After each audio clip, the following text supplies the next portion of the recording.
بسم اللہ الرحمن الرحیم۔ السلام علیکم۔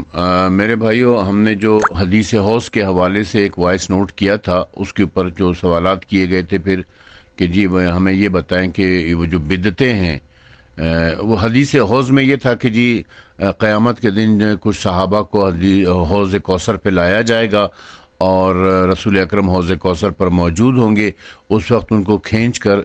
فرشتے انہیں کھینچ کر جہنم کی طرف لے جائیں گے، تو رسول اکرم صلی اللہ علیہ وآلہ وسلم پوچھیں گے کہ انہیں کیوں جہنم کی طرف لے جا رہے ہو؟ تو وہ فرشتے بتائیں گے کہ انہوں نے آپ کے بعد دین میں بدعتیں ایجاد کر دی تھیں اور یہ دین سے الٹے قدموں پلٹ گئے تھے۔ تو پھر ہم سے کسی نے سوال کیا کہ بھئی یہ وہ کون سی بدعتیں تھی جو انہوں نے ایجاد کی ہیں اور کس کس نے کی ہیں؟ تو اس سے پہلے جو ہے نا ہم نے خلیفہ ثانی اور خلیفہ ثالث کے حوالے سے وہ وائس نوٹ کیا تھا اور بتایا تھا کہ انہوں نے کون کون سی بدعتیں ایجاد کی ہیں۔ آج ہم امیر شام معاویہ کے حوالے سے ڈسکس کریں گے کہ اس نے اپنے دور میں کون کون سی بدعتیں ایجاد کی تھیں۔ اس حوالے سے اہل سنت کے علامہ جلال الدین سیوطی لکھتے ہیں کہ حضرت ابو ذر غفاری رضی اللہ تعالیٰ عنہ بیان کرتے ہیں کہ میں نے آن حضرت کو فرماتے سنا کہ پہلا آدمی جو میری سنت کو بدل دے گا وہ بنو امیہ کا ایک شخص ہوگا۔ معاویہ نے اپنے زمانے حکومت میں مسلمانوں کو کافر کا وارث قرار دیا اور کافر کو مسلمانوں کا وارث قرار نہیں دیا۔ علامہ ابن کثیر کہتے ہیں کہ دیت کے معاملے میں معاویہ نے سنت کو تبدیل کر دیا۔ سنت یہ تھی کہ معاد دیت مسلمان کے برابر ہوگی، مگر معاویہ نے اسے نصف کر دیا اور باقی نصف خود لینی شروع کر دی۔ عطا بن یسار سے روایت ہے کہ معاویہ سونا چاندی کو اس کے وزن سے زیادہ کی مالیت سے بیچا کرتا تھا۔ ابو الدرداء نے جب یہ دیکھا تو معاویہ سے کہا کہ رسول اکرم صلی اللہ علیہ وآلہ وسلم نے اس کام سے منع کیا ہے، مگر یہ کہ ہر چیز کو اس کی طرح کی چیز یعنی مالیت کے ساتھ بیچو۔ معاویہ نے جواب دیا، مجھے اس کام میں کوئی عیب نظر نہیں آتا، جس پر ابو الدرداء نے کہا کہ میں رسول خدا کا فرمان بتا رہا ہوں، تم اپنی رائے بتا رہے ہو، میں اس جگہ نہیں رہ سکتا جہاں تو رہتا ہے۔ پھر ابو الدرداء حضرت عمر کے پاس آئے اور ماجرا بیان کیا، جس پر حضرت عمر نے معاویہ کو لکھا کہ تم ان چیزوں یعنی سونا اور چاندی کو ان کے علاوہ کی مالیت کے خرید و فروخت مت کرو، مثل کو مثل کے ساتھ اور وزن والی چیز کو وزن والی چیز کے ساتھ بیچو۔ زہری کہتے ہیں کہ زہری سے روایت ہے کہ نبی کریم صلی اللہ علیہ وآلہ وسلم نے ہی حضرت ابو بکر، حضرت عمر، حضرت عثمان اور حضرت علی علیہ السلام کے زمانے میں عید کی نماز میں اذان دلوائی جاتی تھی، یہاں تک کہ معاویہ نے عیدین کی نماز میں اذان شروع کروائی۔ یعنی رسول اکرم کے زمانے میں اور خلفاء کے زمانے میں عید کی نماز کے لیے اذان نہیں دی جاتی تھی، مگر یہ بدعت معاویہ نے شروع کروا دی تھی۔ ابن حجر کہتے ہیں کہ اس میں اختلاف ہے کہ سب سے پہلے عید کی نماز میں اذان کس نے شروع کروائی، کہ جو سندن بھی صحیح روایت ہے، جبکہ شافعی نے روایت کی ہے کہ ابن زیاد نے بصرہ میں شروع کروائی، جبکہ داوی کا کہنا ہے کہ یہ مروان نے شروع کروایا، جیسا کہ عید کی نماز سے پہلے خطبہ بھی معاویہ ہی نے شروع کروایا تھا۔ جبکہ حضرت مالک فرماتے ہیں کہ میں نے کئی علماء سے سنا ہے کہ جو فرماتے ہیں کہ رسول خدا صلی اللہ علیہ وآلہ وسلم کے زمانے سے آج تک عید الفطر اور عید الاضحیٰ میں نہ اذان ہوتی ہے اور نہ اقامت ہوتی تھی، اور یہ سنت ہے کہ جس میں کوئی اختلاف نہیں۔ نیز شوکانی فرماتے ہیں کہ باب احادیث میں باب پر دلالت کرتی ہے کہ نماز عیدین میں اذان و اقامت شرعاً جائز نہیں ہے۔ صحیح مسلم میں ہے کہ جابر بن سمرہ سے روایت ہے کہ انہوں نے فرمایا کہ میں نے کئی بار رسول اکرم کے ساتھ نماز پڑھی مگر بغیر اذان و اقامت کے۔ اسی طرح ابن عباس سے بھی روایت ہے کہ عید کے دن اذان اور اقامت نہیں کہی جاتی تھی۔ کہتے ہیں کہ زہری کہتے ہیں کہ نماز عیدین میں جس نے سب سے پہلے نماز سے قبل خطبہ دیا وہ معاویہ ابن ابو سفیان تھا۔ یہ وہ ساری بدعتیں ہیں جو معاویہ نے شروع کروائی تھی دین میں۔ قاسم بن محمد سے نقل ہے کہ معاویہ سے سوال کیا گیا کہ اگر کسی آدمی کے پاس 2 بہنیں ہوں تو ان کے ساتھ وطی کر سکتا ہے؟ معاویہ نے جواب دیا کہ اس میں کوئی بری بات نہیں ہے۔ نعمان بن بشیر نے جب یہ سنا تو معاویہ سے پوچھا کہ آیا تو نے یہ فتویٰ دیا ہے؟ تو معاویہ نے جواب دیا کہ ہاں۔ یہ تفسیر در منصور کی روایت ہے۔ سعید بن مسیب سے نقل ہوتا ہے کہ سب سے پہلے جس نے تکبیر کو ختم کیا وہ معاویہ ہے۔ کتاب الامام میں آیا ہے کہ جب معاویہ مدینے آیا تو اس نے نماز پڑھائی جس میں بسم اللہ الرحمن الرحیم نہیں پڑھا اور نہ اٹھتے اور بیٹھتے وقت تکبیر کہی، جس پر مہاجر و انصار بول اٹھے کہ اے معاویہ تو نے نماز میں چوری کر لی ہے، تیری بسم اللہ اور تکبیر کہاں ہیں؟ پھر معاویہ نے دوبارہ ان کو نماز پڑھائی۔ ابن عباس سے روایت ہے کہ آپ فرماتے ہیں کہ ایک دن میں میدان عرفات میں تھا تو آپ نے کہا کہ اے سعید، میں لوگوں کو تلبیہ کرنے کی آواز نہیں سن رہا ہوں۔ سعید نے جواب دیا کہ وہ لوگ معاویہ کے ڈر سے نہیں کرتے ہیں، تلبیہ نہیں کرتے ہیں، یعنی لبیک اللہم لبیک جو ہے وہ معاویہ کے ڈر سے نہیں پڑھتے، کیونکہ معاویہ نے اس کے اوپر پابندی لگا دی تھی۔ پھر ابن عباس نے باہر نکل کر تلبیہ کی آواز لگانی شروع کر دی، لبیک اللہم لبیک، اگرچہ معاویہ کو ناگوار گزرا۔ پھر فرمایا کہ خدا کی لعنت ان لوگوں پر جنہوں نے علی کے بغض میں سنت رسول کو ترک کر دیا ہے، یعنی ابن عباس کا اشارہ معاویہ کی طرف تھا۔ سب سے پہلے جس شخص نے بیٹھ کر نماز جمعہ کا خطبہ دیا وہ معاویہ تھا، یہ ایک نئی بدعت تھی۔ زہری کہتے ہیں کہ رسول اللہ صلی اللہ علیہ وسلم اور چاروں خلفاء کے زمانے میں سنت یہ تھی کہ نہ کافر مسلمان کا وارث ہو سکتا ہے نہ مسلمان کافر کا۔ معاویہ نے اس سنت میں تبدیلی کرتے ہوئے اپنے عہد میں مسلمان کو کافر کا وارث قرار دیا اور کافر کو مسلمان کا وارث قرار نہ دیا۔ حافظ ابن کثیر کہتے ہیں کہ دیت کے معاملے میں بھی معاویہ نے سنت کو بدل دیا تھا۔ سنت یہ تھی کہ معاذ کی دیت مسلمان کے برابر ہوگی، مگر معاویہ نے اس کا نصف قرار دیا اور باقی نصف خود لینی شروع کر دی تھی۔ نماز میں تبدیلی کا آغاز بنو امیہ کے دور سے ہو گیا تھا، بلکہ حقیقت یہ کہ بنو امیہ نے نماز کی صورت ہی بدل دی تھی۔ مشہور صحابی رسول حضرت انس بن مالک نے اس کی خوب تصویر کشی کی ہے، اور محمد بن اسماعیل بخاری نے اسے اپنی صحیح میں ان الفاظ میں درج کیا ہے کہ ہم سے موسیٰ بن اسماعیل تبوز نے بیان کیا ہے کہ انس بن مالک نے انہوں نے کہا کہ تو حضرت کے وقت کی اب کوئی بات میں نہیں دیکھتا مگر یہ کہ نماز ہے، اور نماز بھی تم نے برباد کر دی ہے۔ یہ صحیح بخاری کی روایت ہے، ہم اس کے اوپر پہلے ڈسکس بھی کر چکے ہیں۔ اسی حدیث کی تشریح میں اہل حدیث کے مشہور عالم علامہ وحید الزمان نے تیسر الباری میں لکھا ہے کہ یہ بات بنو امیہ کے ظالم گورنر حجاج بن یوسف کے زمانے میں ہوئی، یعنی اس وقت تک بقول مشہور صحابی حضرت انس بن مالک کے رسول اکرم کے دور کی کوئی چیز باقی نہیں رہی تھی بشمول نماز کے۔ اسی مضمون کی ایک اور حدیث بھی ملاحظہ فرما لیں کہ زہری کہتے ہیں کہ دمشق میں انس بن مالک کے پاس گیا، وہ رو رہے تھے۔ میں نے پوچھا کیوں، خیر تو ہے، کیوں روتے ہو؟ انہوں نے کہا کہ میں نے جو چیزیں حضرت کے عہد میں دیکھیں ان میں سے اب کوئی چیز نہیں پاتا مگر نماز ہے، اور نماز بھی برباد ہو گئی ہے۔ یعنی اس حد تک سنت رسول کو تبدیل کر دیا گیا تھا کہ آپ کے عہد کی کوئی چیز بھی نظر نہیں آتی تھی، اور صحابی رسول روتے تھے کہ سنت رسول تبدیل کر دی گئی ہے اور نماز کو تو بالکل برباد ہی کر دیا گیا تھا۔ یہ سب بنو امیہ خصوصاً معاویہ کی کارستانیاں تھیں۔ جبکہ دوسری طرف حضرت علی علیہ السلام کی نماز ہے کہ حضرت عمران بن حسین کہتے ہیں کہ میں نے بصرے میں علی علیہ السلام کے ساتھ نماز پڑھی اور کہا کہ اس شخص نے ہم کو ویسی ہی نماز پڑھائی ہے جیسی کہ رسول اکرم صلی اللہ علیہ وسلم پڑھایا کرتے تھے۔ یہ روایت بھی صحیح بخاری کی ہے۔ یزید کے باپ معاویہ ابن ابو سفیان نے نماز میں بسم اللہ پڑھنا بند کر دی تھی۔ جب اس سے پوچھا گیا کہ اس نے ایسا کیوں کیا، حالانکہ قرآن پاک میں ہر سورہ سے قبل بسم اللہ ہے سوائے سورہ توبہ کے،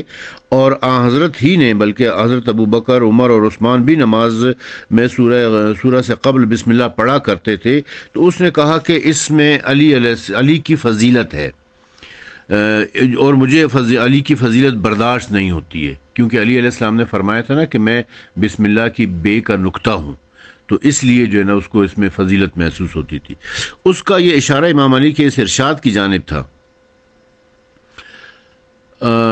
چونکہ معاویہ نے سورہ سے قبل بسم اللہ پڑھنا چھوڑ دی تھی، اس لیے اس کے پیروکاروں نے بھی چھوڑ دی، اور آج تک اہل سنت جو ہے وہ بسم اللہ الرحمن الرحیم نہیں پڑھتے سورہ فاتحہ سے پہلے، اور یہ کہتے ہیں کہ سورہ بسم اللہ الرحمن الرحیم جو ہے وہ سورہ فاتحہ کا جز ہی نہیں ہے۔ معاویہ ایک دفعہ مدینے آیا، اس نے لوگوں کو نماز پڑھائی، لیکن اس طرح کہ نہ سورہ سے پہلے بسم اللہ الرحمن الرحیم پڑھی اور نہ جھکتے اور اٹھتے ہوئے تکبیر کہی۔ جب فارغ ہو گئے تو مہاجرین و انصار پکارنے لگے کہ اے معاویہ، کیا تم نے اپنی نماز میں ڈاکہ ڈالا ہے یا چوری کی ہے؟ بسم اللہ کہاں گئی، تکبیریں کہاں ہوئی؟ پھر جب معاویہ نے ان کے بعد نماز پڑھائی تو سورہ حب سے پہلے بسم اللہ پڑھی اور تکبیر بھی کہی۔ اہل سنت کے امام شافعی لکھتے ہیں کہ معاویہ بڑی طاقت اور سخت شوکت کا اور دبدبے کا بادشاہ تھا۔ اگر نماز میں بسم اللہ الرحمن الرحیم کا زور سے پڑھنا کل مہاجرین و انصار کے نزدیک بالکل طے شدہ یقینی اور مسلم الثبوت مسئلہ نہ ہوتا تو لوگ معاویہ پر اعتراض کرنے کی جرت نہیں کر سکتے تھے۔ اہل سنت کے مشہور محدث بیہقی صحیح سند کے ساتھ ابن جبیر کی طریق سے اس طرح نقل کرتے ہیں کہ شیطان صفت اشخاص نے قرآن کی بہت بڑی آیت بسم اللہ الرحمن الرحیم کو چرا لیا ہے، انہیں اس کا اشارہ معاویہ کی طرف تھا۔ حضرت علی علیہ السلام کی اس بات میں بہت مبالغہ رہا ہے کہ بسم اللہ الرحمن الرحیم کو زور سے پڑھا جائے، مگر جب حکومت خاندان بنو امیہ میں چلی گئی تو ان لوگوں نے زور سے بسم اللہ الرحمن الرحیم کے خلاف پوری طاقت صرف کر دی اور لوگوں کو ایسا کرنے سے پوری شدت کے ساتھ روکتے تھے تاکہ حضرت علی کے کل آثار مٹا دیے جائیں۔ یہ ابن کثیر نے اپنی تفسیر میں لکھی ہوئی ہے۔ جابر بن سمرہ رضی اللہ تعالیٰ عنہ کا کہنا ہے کہ میں نے پیغمبر اکرم کو ہمیشہ کھڑے ہو کر خطبہ فرماتے دیکھا ہے، اور جو شخص یہ کہتا ہے کہ حضرت بیٹھ کر خطبہ ارشاد فرماتے تھے وہ جھوٹا ہے۔ اس حدیث کو جزائری نے بھی اپنی کتاب آیات الاحکام میں لکھا ہے۔ گویا معاویہ وہ پہلا شخص نے جس نے بیٹھ کر خطبہ دینا شروع کیا، اور اس کی وجہ یہ تھی کہ وہ بہت موٹا ہو گیا تھا اور وہ جو ہے وہ کھڑے ہو کر خطبہ دے نہیں سکتا تھا، سانس پھول جاتی تھی اس کی، اور اس کے موٹے ہونے کی وجہ یہ تھی کہ وہ دن میں 7 مرتبہ کھانا کھایا کرتا تھا، اور دن میں 7 مرتبہ کھانا کھانے کی وجہ یہ تھی کہ صحیح مسلم میں حدیث ہے، روایت ہے کہ رسول اکرم صلی اللہ علیہ وسلم نے اسے بدوا دی تھی کہ اے اللہ اس کا پیٹ کبھی نہ بھرنا۔ رسول اکرم نے ابن عباس کو بھیجا تھا کہ جاؤ معاویہ کو بلا کر لے کر آؤ۔ 3 مرتبہ ابن عباس گئے بلانے کے لیے، تینوں مرتبہ معاویہ نے کہا کہ جاؤ رسول سے کہہ دو کہ وہ کھانا کھا رہا ہے۔ تو اس پر رسول اکرم نے اسے بدوا دی تھی کہ اے اللہ تو اس کا پیٹ کبھی نہ بھرنا، اور اس کی حالت یہ تھی کہ وہ دن میں 7 مرتبہ کھانا کھاتا تھا لیکن پھر بھی بھوکا ہی رہتا تھا، اس کا پیٹ نہیں بھرتا تھا، اور اس کے کھانا کھا کھا کر اتنا موٹا ہو گیا تھا کہ وہ خطبہ کھڑا ہو کر نہیں دے سکتا تھا۔ بنو امیہ کے حکمرانوں و خطبہ برسر ممبر حضرت علی اور اولاد علی پر سب و شتم کیا کرتے تھے، حتیٰ کہ نمازی لوگ ان کے اس زیادتی کی وجہ سے دل برداشتہ ہو کر دوران خطبہ جمعہ آپس میں گفتگو شروع کر دیتے تھے۔ پھر بنو امیہ نے سب و شتم کا یہ سلسلہ خطبہ جمعہ کے ساتھ ساتھ خطبہ عیدین میں بھی شروع کر دیا تھا، اور چونکہ عید کا خطبہ نماز کے بعد ہوتا ہے اس لیے لوگوں نے خطبہ عید کے لیے بیٹھنا ہی ترک کر دیا تھا۔ لیکن بنو امیہ کی اس گھناؤنی حرکت سے باز آنے والے کب تھے؟ انہوں نے عیدین کا خطبے کو نماز سے مقدم کر دیا، یعنی پہلے خطبہ دیتے تھے پھر بعد میں نماز پڑھاتے تھے، اور سنت رسول اکرم کو تبدیل کر دیا۔ سب سے پہلے اس بدعت کا آغاز کس نے کیا تھا؟ اس سلسلے میں کئی اقوال ہیں، لیکن جس بات پر محدثین و مورخین متفق ہیں کہ وہ یہ ہے کہ اس کا آغاز خود معاویہ نے کیا تھا۔ سب سے پہلے جس نے نماز عید پر خطبے کو مقدم کیا، وہ بعض کا کہنا یہ کہ وہ مروان ہے، اور مروان نے بھی جو کچھ کیا تھا وہ معاویہ کے کہنے کے اوپر ہی کیا تھا۔ تو ابھی یہ کہ مختصر سا حال ہم نے بیان کیا ہے، ممبروں کے اوپر سب و شتم کرنا، نماز میں تبدیلی کر دینا۔ اچھا، وضو میں جو پاؤں دھونے کا سلسلہ ہے یہ بھی حجاج بن یوسف نے ہی شروع کروایا تھا۔ حضرت انس بن مالک کی روایت ہے، یہ بھی تفسیر در منصور کے اندر یہ روایت موجود ہے کہ حجاج بن یوسف جمعے کے دن خطبہ دے رہا تھا اور وہ کہنے لگا کہ نماز میں وضو میں جو ہے وہ پاؤں کے مسح کرنے کا حکم ہے۔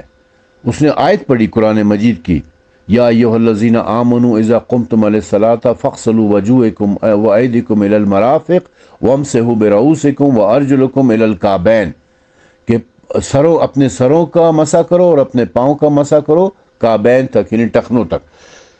پھر کہنے لگا کہ چونکہ پاؤں جو ہے وہ نجاست کے سب سے زیادہ قریب ہوتے ہیں لہٰذا میرا حکم یہ ہے کہ تم لوگ پاؤں کو دھویا کرو۔ حضرت انس بن مالک کھڑے ہو گئے اور انہوں نے کہا کہ اے حجاج تو جھوٹ بول رہا ہے، اللہ نے سچ کہا ہے، اور اس نے حکم جاری کر دیا تھا، اور اگر کوئی اس کے حکم کو نہیں مانتا تھا وہ لوگوں کے پاؤں کٹوا دیا کرتا تھا۔ تو وضو میں تبدیلی، نماز میں تبدیلی، اور یہ ہاتھ باندھ کر نماز پڑھنے کا سلسلہ بھی معاویہ کے دور میں ہی شروع ہوا کہ کعب الابار نے اسے مشورہ دیا تھا، جو ایک یہودی تھا۔ کعب الابار بنیادی طور پر ایک یہودی تھا جس نے اسلام کا لبادہ اوڑھ رکھا تھا۔ اس نے معاویہ کو مشورہ دیا تھا کہ تم اگر اپنے ماننے والوں اور علی کے ماننے والوں کے درمیان فرق کرنا چاہتے ہو تو یہ حکم جاری کر دو کہ کل سے ہاتھ باندھ کر، ہاتھ سینے کے اوپر باندھ کر نماز پڑھی جائے، کیونکہ ہمارے مذہب میں یعنی یہودی مذہب میں بھی سینے کے اوپر ہاتھ باندھ کر نماز پڑھی جاتی ہے۔ اہل حدیث وہابی لوگ جو ہے وہ آج تک سینے کے اوپر ہاتھ باندھ کر نماز پڑھتے ہیں۔ تو سینے کے اوپر ہاتھ باندھ کے نماز پڑھنے کا سلسلہ بھی سب سے پہلے معاویہ نے شروع کیا تھا، کعب الاحبار یہودی کے مشورے کے اوپر۔ اور چونکہ شیعان علی نے اس کو ماننے سے انکار کر دیا تھا، تو لہٰذا شیعان علی کی پھر پکڑ دھکڑ شروع ہو گئی تھی، گرفتار کرو، سزائیں دو، زبان کاٹ دو، کان کاٹ دو، آنکھ نکال دو، ہاتھ کاٹ دو، پاؤں کاٹ دو، اس قسم کی سزائیں دینی شروع کر دی تھی، سختیاں کی تھیں۔ تو دین کے اندر جو ہے نا بدعتوں کا آغاز رسول اکرم صلی اللہ علیہ وآلہ وسلم کی شہادت کے بعد ہی ہو گیا تھا۔ پہلے خلیفہ کا چونکہ پیریڈ بہت کم تھا، لہٰذا بہت کم بدعتیں اس میں ہوئی ہیں، پھر دوسرے خلیفہ نے بہت زیادہ بدعتیں کی ہیں، تیسرے خلیفہ نے اس میں مزید اضافہ کیا۔ علی علیہ السلام نے اپنے دور خلافت میں ان کو بہت حد تک درست کرنے کی کوشش کی، مگر علی علیہ السلام کے خلاف لوگ اٹھ کھڑے ہوتے تھے اور کہتے تھے کہ جی تم سنت ابو بکر اور سنت عمر کو تبدیل کر رہے ہو۔ جیسے کہ علی علیہ السلام نے نماز تراویح پڑھنے سے منع کیا تو لوگوں نے کہا کہ ہائے عمرہ، ہائے عمر، ہائے عمر، تمہاری سنت کو بدلا جا رہا ہے۔ لوگوں نے احتجاج کر دیا کہ جی ہم تو پڑھیں گے تراویح۔ علی علیہ السلام کے منع کرنے کے باوجود لوگ جو ہے نا وہ تراویحوں کے اوپر بضد رہے تھے۔ تو اس کے بعد جب معاویہ کا دور حکومت آیا تو اس نے تو بالکل اسلام کا حلیہ ہی بگاڑ کے رکھ دیا، اتنی تبدیلیاں کر دیں کہ اتنی بدعتیں ایجاد کر دیں کہ اسلام کچھ سے کچھ بن کے رہ گیا۔ تو اب اس وقت جو معاویہ کے پیروکار ہیں یعنی اہل سنت والجماعت والے، وہ لوگ جس اسلام کے پیروکار ہیں وہ وہی بنو امیہ کا اسلام ہے، جسے اسلام اموی کہا جاتا ہے، اسلام اموی ہے۔ اور جو اسلام محمدی کے صحیح پیروکار ہے وہ اہل تشیع ہیں، کیونکہ وہ علی علیہ السلام کے اور امام حسن اور امام حسین علیہ السلام کے پیروکار ہے، اور علی علیہ السلام جو ہے بالکل 100% اسی اسلام کے پیروکار تھے، کیونکہ اسلام ان کے گھر کی چیز ہے نا، انہوں نے تو اپنے گھر کی چیز میں تبدیلی نہیں کرنی ہے۔ اسلام ان کے گھر میں اترا ہے، ان کے گھر میں نازل ہوا ہے، قرآن ان کے گھر میں نازل ہوا ہے،